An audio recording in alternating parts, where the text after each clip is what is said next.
Arrêtez!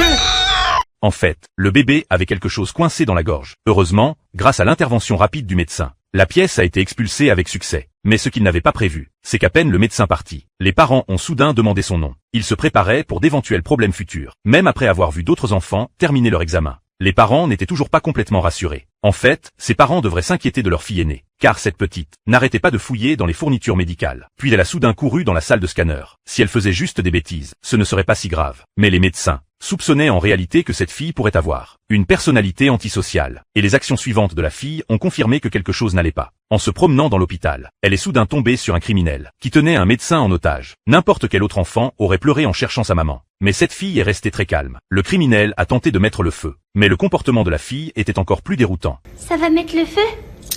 T'es une gentille petite fille.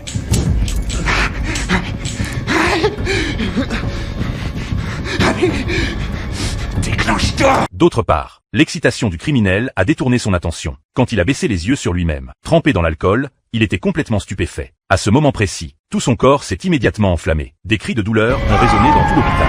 Mais ce que l'interne n'avait pas prévu, c'est qu'au moment où il pensait que la crise était terminée, l'homme entièrement en flammes a fait irruption dans une pièce remplie de matériaux inflammables. Oh non! Qu'est-ce qu'il y a? Allez, va te mettre là-bas et ne bouge pas! Non, Stéphanie! T'en fais pas, je reviens!